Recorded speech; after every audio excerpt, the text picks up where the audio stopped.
Hello everyone, this is Monica Lakoju. Welcome to the channel, the UPSC Mascot. In the previous classes, we have discussed about the historical background of the Indian Constitution regarding various acts relating to our Constitution and about the making of the Indian Constitution. In today's lecture, we are going to deal with the salient features of the Indian Constitution. The salient features of the Indian Constitution. Though our Indian Constitution has been derived from the various sources, our Constitution is unique and distinguishable in nature when compared to other constitutions in the world. So, how our Indian Constitution is unique and distinguishable in nature, let's see in today's session. We will briefly discuss about each and every important feature of the Indian Constitution in detail. Okay. So, there are 17 features relating to our Indian Constitution. The first feature was our Indian Constitution is the lengthiest written constitution. Our Indian Constitution is the lengthiest written constitution. So, there are two types of the constitutions. One is the written constitution and unwritten constitution. So, how the written constitution and unwritten constitution are different. So, in written constitution, if we have to make any amendments in the written constitution, there is a special procedure to follow. Okay, there is a special procedure to follow. So, this special procedure has been itself mentioned in the written constitution. So, if we have to make any amendments in the written constitution, we have to follow the specific procedure which was mentioned in the written constitution itself. So, without amending the basic features of the constitution. Without amending the basic features of the constitution should not amend, but we can amend the written constitution by following the special procedure. So, this is an important feature in the written constitution. Okay, in this written constitution, the constitution has the supreme power. In this written constitution, the constitution has supreme power and it protects the fundamental rights of a citizen. Okay, the written constitution protects the fundamental rights of the citizen.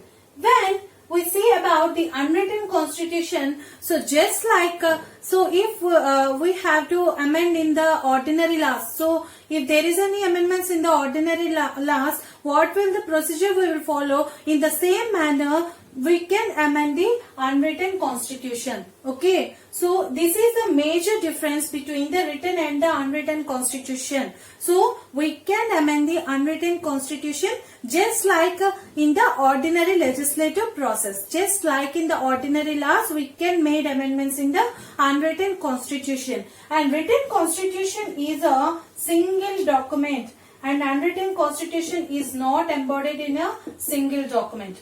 Okay. Unwritten constitution is not embodied in a single document. So, our Indian Constitution is a written constitution.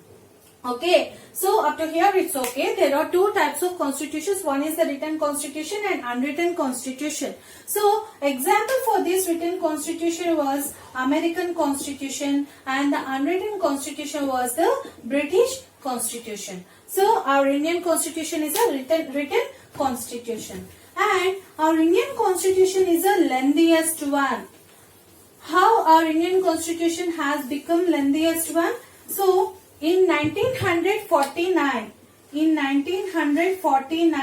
our Indian Constitution contains a preamble. We have discussed in the earlier class, it contains the preamble, 395 articles and 8 schedules.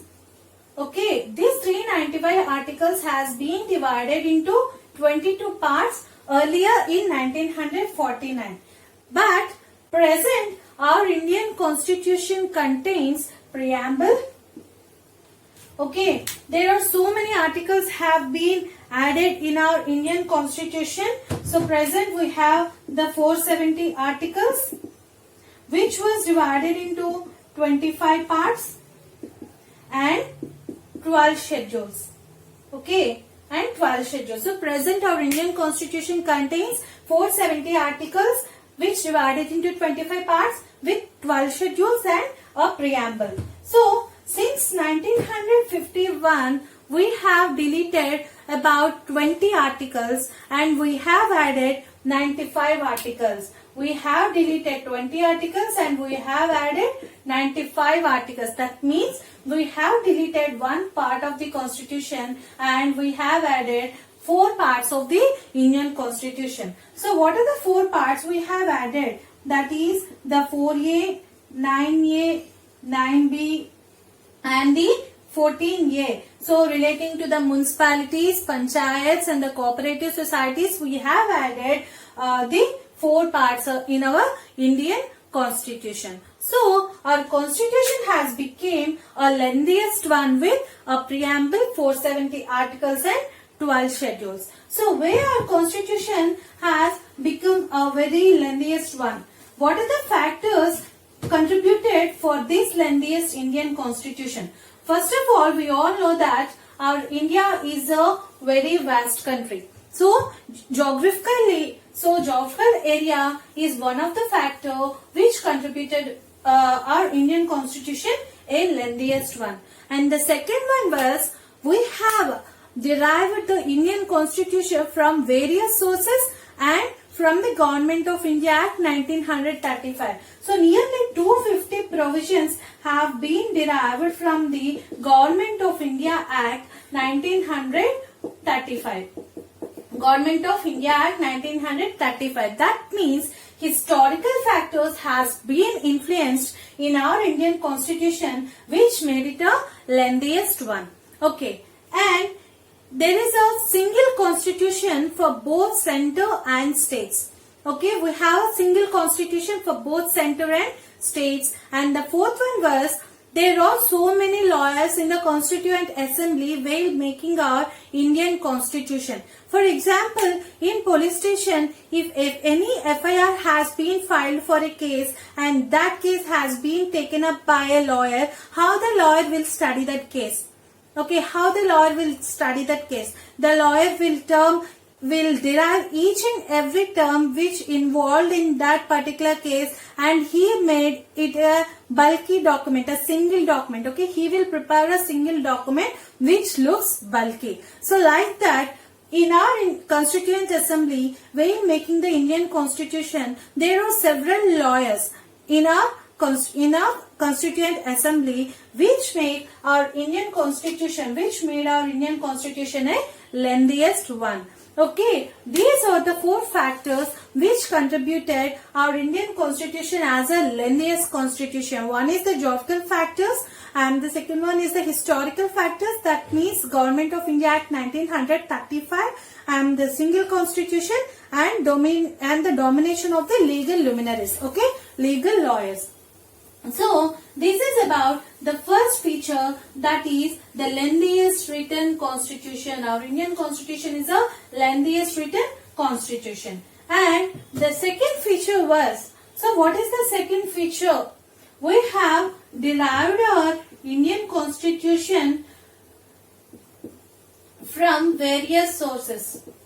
Okay, from various sources. In the previous class, we have said that while making the Indian Constitution, there are 8 committees, there are major 8 committees and there are various minor committees. In that major 8 committees, we have discussed in the earlier class, the drafting committee is the most important committee and the chairman of the drafting committee was Dr. B.R. Ambedkar and the committee consisting of the 7 members. So what that committee has done? So it published the first draft in February 1948 and the second draft in October 1948 we have discussed. So in drafting committee, what that committee had done? So the committee has reviewed, has gone through all constitutions in the world and they have picked some important sources for our Indian constitution which make it. Okay, they have picked some important features for our Indian constitution. Like, so in our Indian constitution there are several parts. One is the structural part, okay, structural part, philosophical part Okay, philosophical part and the political part and other provisions. Okay, our constitution has the structural part, philosophical part, political part and other provisions. This structural part has been derived from the Government of India Act 1935. Okay, the structural part has been derived from the Government of India Act 1935. And the philosophical part, that means the fundamental rights and the directive principles of state policy, DPSP. Fundamental rights and the directive principles of state policy, these come under the philosophical part. The fundamental rights has been derived from the American Constitution and the directive principles of state policy has been derived from the Irish Constitution. So, the philosophical part has been derived from the American and the Irish Constitutions. Remember one thing, the fundamental duties are not provided in our Indian Constitution. Okay. And next, coming to the political part. The political part of our Indian Constitution has been derived from the British Constitution. Okay. And the other provisions has been derived from the various constitutions like Constitution of Canada, USSR, that means Russia, France. Okay. And from so on constitutions, we have derived the other provisions in our Indian Constitution. Okay, this is about the drawn from the various sources. The second important feature of Indian Constitution. Okay, and the third important feature was blend of rigidity and flexibility. Okay, please take down notes while watching these videos. These videos will be very helpful for your preparation. Okay, it reduces the amount of time to understand the particular concept. These videos will help you. Okay, and the third feature was blend of rigidity and flexibility. Blend of rigidity and flexibility. Okay, our Indian Constitution is a rigid constitution and a flexible constitution. Okay, rigid and flexible constitution. So, rigid constitution example, written constitution. Written constitution is an example for the rigid constitution because we already discussed that a special procedure has to be followed to make any amendments in our Indian Constitution without amending the basic features of the Indian Constitution. So, this is a rigid constitution. Example is the written constitution, that means the American Constitution, and the flexible constitution. Our Indian Constitution is also flexible in nature, that means unwritten constitution. We have discussed that we can make amendments in our unwritten constitution just like we will do it in the ordinary laws, ordinary legislative process. Okay, our Indian Constitution is both rigid constitution and flexible constitution. Here, one article is there, that is the Article 368. Okay, Article 368 has provided only two types of amendments. Okay, but there are three types of amendments by following the simple majority, special majority, and special majority plus ratification of states. Okay, a law can be amended by following these three amendments, by following these three procedures of amendments. So, Article 368 provides only two types of amendments, that is, one is the special majority and the second one is the special majority plus ratification of states. So, what is the simple majority, special majority and special majority plus ratification of states? So, in simple majority, the members who have attended in the parliament, okay, first of all, how many members have attended in the parliament? In that attended members, the majority of the members, if the majority of the members have supported to amend a particular law, that is known as the simple majority. This simple majority is followed to make amendments in the ordinary laws. Okay, this simple majority is followed to make amend the ordinary laws. And when coming to the Article 368 provides for the special majority. So what is the special majority here? So the special majority means here two conditions are present. So to follow either of the two conditions. So special majority means 2/3 of the members present in the parliament. Two-third of the members present. And the second condition was above 50% of the total strength, majority of total strength. Okay, in the special majority there are the two conditions. We can follow either of the two. So the 2/3 of the members present in the parliament, if has a majority, we can amend in a particular law, or above 50% of the majority of the total strength. Okay, for suppose the total strength of the Lok Sabha was 545 and the total strength of the Rajya Sabha was 250. So, if in this 2/3 of the 545 members can support, if the majority of the 2/3 of the members supported to amend the ordinary law, the law can be amended. Or, so here above 50% of the members supported to make amendments in a particular law, the law can be amended. Okay, this is about the special majority. And the third one was the special majority plus ratification of the states. The special majority we have discussed these two conditions, plus the states, the majority of the states has to accept this proposal.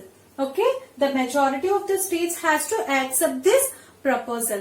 That is the special majority plus ratification of the states. Okay, the Article 368 provides for the special majority and special majority plus ratification of the states. This is about the third feature, blend of the rigidity and the flexible constitution. Okay, and the next feature was the federal system with unitary bias. The fourth feature was the federal system with unitary bias. So we all know about what are the features of the federal form of government, what are the features of the unitary form of the government. So federal form of the government, here there will be the division of powers. Okay, we can write it as there will be the division of powers. Okay, division of powers, and the written constitution here, constitution, rigid constitution, and the supremacy of the constitution. Okay, supremacy of the constitution, independent judiciary, and the bicameralism. Okay, so what are the features of this federal form of government?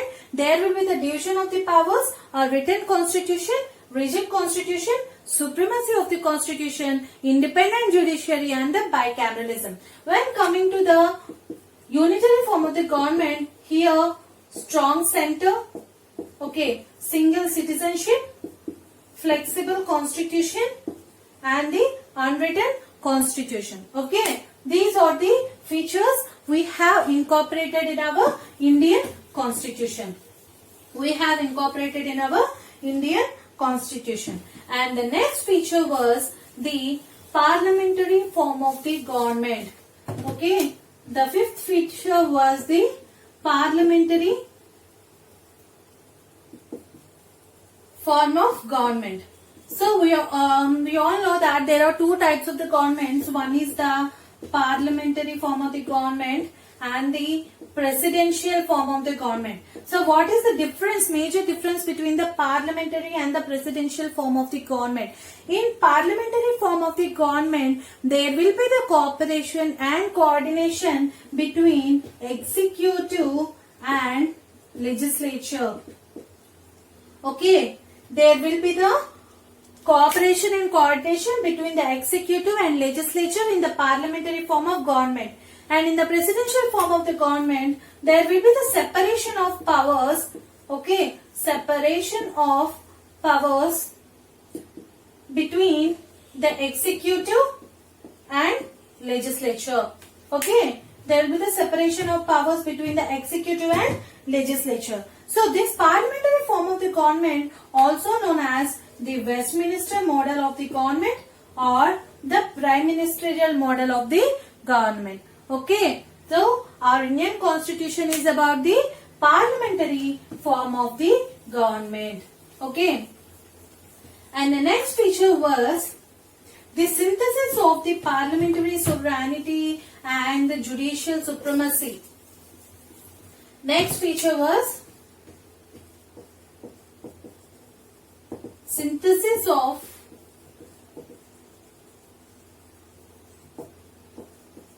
parliamentary sovereignty and judicial supremacy. So here I will explain it in simple terms. Here is the Parliament and the Supreme Court. So both the Parliament and the Supreme Court has given a equal power. That means the Parliament has a power to amend the major portion of the Indian Constitution. Okay, the Parliament has given a power to amend the major portion of the Indian Constitution, and the Supreme Court has given a power. In what way? If the Parliament has amended the Constitution by deviating the basic features of the Constitution, then the Supreme Court has a power to declare that such amendments are invalid in nature.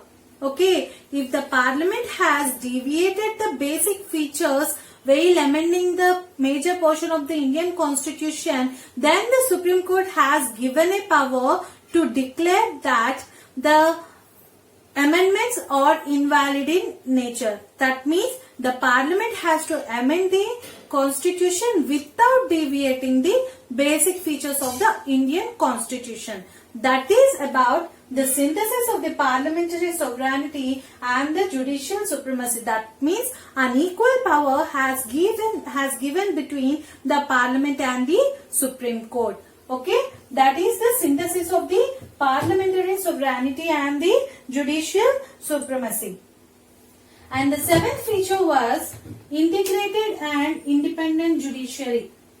Okay, please take down the notes. Okay, seventh feature was integrated and independent judiciary. Means here at the central level we are having the Supreme Court. Okay, now I'll discuss about the integrated judiciary. Okay, what is the integrated judiciary? At the central level we have the Supreme Court, and at the state level we have the High Court. At the district level we have the subordinate courts. So under these subordinate courts we have district courts, civil courts and the criminal courts. Okay, so this is the basic structure. Okay, at the central level we have the Supreme Court, at the state level we have High Court, and at the district level we have the subordinate courts, that means the district court, civil court and the criminal court. If a particular person has not got good judgment regarding relating to any case, he can approach the High Court. Okay, if a person has not got good judgment in the subordinate courts, he can approach the High Court. And if here also the case is not satisfied for a person, he can approach the Supreme Court at central level. That means here the Supreme Court will look after both the cases at the central level and the state level. Okay, here the Supreme Court will deal the cases about the central level and at the state level. So the Supreme Court acts as a guardian for our Indian Constitution.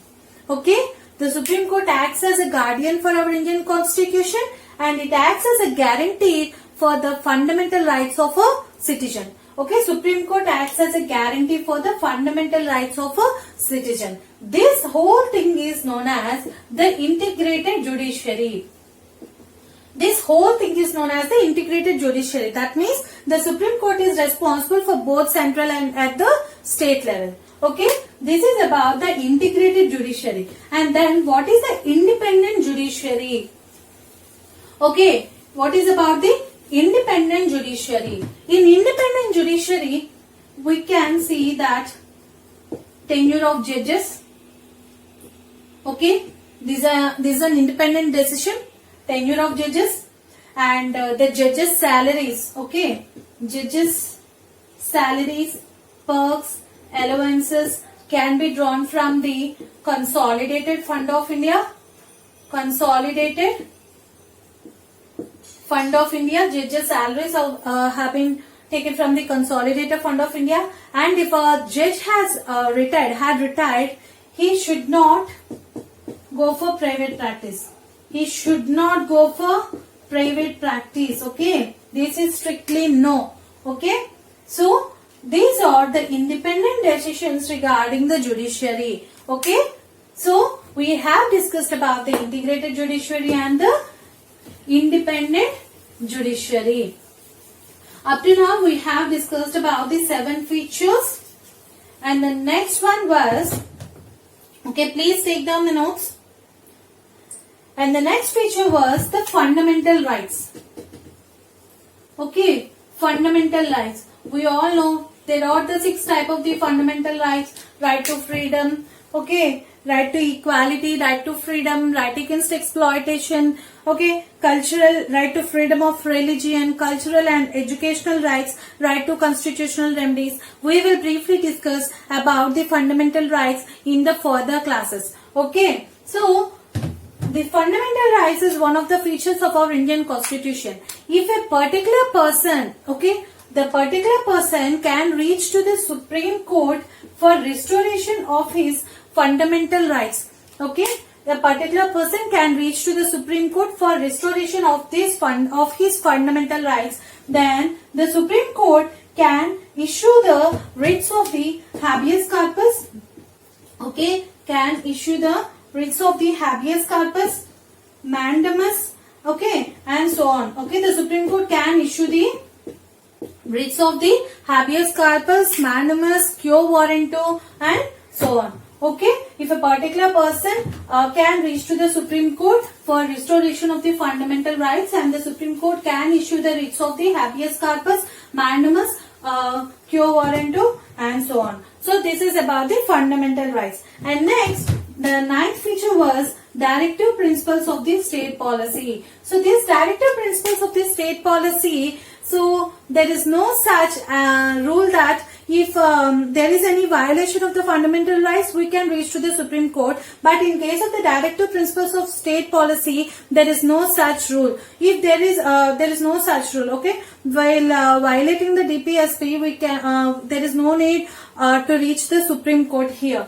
So these directive principles of the state policy is for the governments. So both central government and state government has to apply these directive principles of state policy in making laws. Okay, both central government and state government has to apply these principles in making laws. Okay, this is about the directive principles of the state policy. And the next one was, the 10th feature was the fundamental duties. Okay, we have discussed that the fundamental duties are not provided in our Indian Constitution. Then weigh these fundamental duties. Okay, while a particular citizen, while enjoying his fundamental rights, he should not violate the fundamental duties. Like, we have to respect our national flag. Okay, and so on. So fundamental duties means we have to particularly follow a duty. That means we should not act violent in the society. Okay, we should not, a particular citizen should not act violent in the society. Okay, these fundamental rights are not provided in our Indian Constitution. That these fundamental rights has been added in the Indian Constitution by the 42nd Amendment Act 1976. 42nd Amendment Act 1976. Okay, these are part 4A of our, it included in the part 4A of our Indian Constitution. Part 4A of our Indian Constitution. And fundamental rights are the part 3 of the Indian Constitution. part of the Indian Constitution. Okay. Now, the 11th feature was the secular state. Okay, 11th feature was the secular state. We all know that our India is a secular state. There is no official religion for this state. Okay, so secular state on the basis of discuss that the Indian Constitution has abolished the whole system of communal representation. So there is no communal representations in our Indian Constitution. However, it provides the temporary reservation of seats for the scheduled castes and the scheduled tribes. So to ensure adequate representation to them. To ensure adequate representation to them. So our Indian Constitution. So our India is a secular state. And the next one was the single constitution. What is the 12th feature? Single citizenship. Okay, single citizenship. So in USA, USA is the united of the 50 states. So in USA there is a dual citizenship. One is the citizen of the USA and one is the citizen of the particular state in USA. Okay, in USA there is a dual citizenship. One is the citizen of USA and one is the citizen of the particular state. But in India it is not like that. If a particular person has been born in any state within India, he can be called as a Indian citizen. So we all are Indian citizens. So this is a single citizenship. So this is feature is present in our Indian Constitution. So that is the single citizenship. Single citizenship. And the next feature was the independent bodies. Okay. Next feature was the independent bodies. Our Indian Constitution provides the legislative body, executive body, judiciary body, and the fourth one was independent bodies. So who are these independent bodies? Independent bodies are the Election Commission, Union Public Service Commission, State Public Service Commission, and the Comptroller and Auditor General CARB. So in the Election Commission, what they will do? They will conduct the free and fair elections without supporting any political party. So this is a independent body and a unique body. When coming to the Union Public Service Commission, the State Public Service Commission, they conduct examination to recruit all India services and the state level services. And this Comptroller and Auditor General acts as a guardian for the property of the government's expenditure. For the property of the government's expenditure. Okay. This is about the independent bodies. And the next feature was the emergency provisions. Okay, that next feature was the emergency provision. So there are three types of emergencies. One is the national emergency, state emergency, and the financial emergency. Okay, national emergency under Article 352. National emergency under Article 352. So state emergency under Article 356. And the financial emergency under Article 360. Under Article 360. Okay. When there is an emergency in our nation, the central will get all the powers and all the states will get into the control of the central.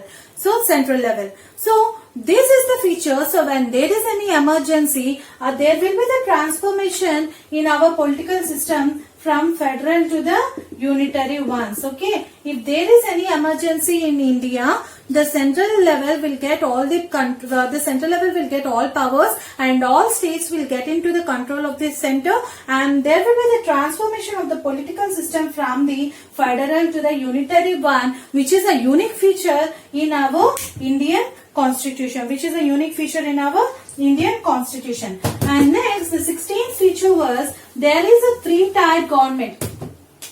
Okay, 16th feature was there is a three-tier government. So previously there are the two dual government. One is the central government and the state government. So the three-tier government here, the 73rd Amendment Act, Constitutional Amendment Act. So 73rd Constitutional Amendment Act has incorporated the panchayat level system, and the 74th Constitutional Amendment Act is the municipalities. That means these acts included the local government, and thus our Indian constitution has become the three-tier government. One is the central government, state government, and the local government. Okay. So the part 9A relating to municipalities. Part 9A relating to the municipalities. Okay, this is about the three-tier government. And the last feature was the cooperative societies. Okay, last feature was cooperative societies. So, these cooperative societies has been incorporated in the part 9B of the Constitution. Okay, part 9B of the Indian Constitution. So, this has, according to the 97th Amendment Act 2011, these cooperative societies has been incorporated in our Indian Constitution. Okay, so here they have given right to form the cooperative societies, promote the cooperative societies. Okay, so these are the 17 features relating to the Indian Constitution. We have discussed about the 17 features. One is the lengthiest written constitution drawn from the various sources, blend of the rigidity and flexibility. Okay, and the federal government with unitary bias. We have discussed about the parliamentary form of government, synthesis of parliamentary sovereignty and the judicial supremacy, and integrated and independent judiciary, fundamental rights, directive principles of state policy, fundamental duties, a secular state, universal adult franchise, single citizenship, independent bodies, emergency provisions, three-tier government, and the cooperative societies. In the previous class, we have discussed about the criticism of the Indian Constitution, what we have received. So, we have received the criticisms like it is a borrowed constitution and it is a carbon copy of the Government of India Act 1935, where we have borrowed all the administrative provisions from the Government of India Act 1935. It is a very lengthiest one, it's a time consuming one. Okay, all that we have received all criticisms regarding the Indian Constitution. Okay. So in today's session, we have discussed about the salient features of our Indian Constitution. In the next session, we'll deal with the preamble of our Indian Constitution. For more channel updates, please click on the bell icon. For queries, please post it in the comment section. If you like my videos, please share and subscribe to my channel. Thank you. Have a nice day.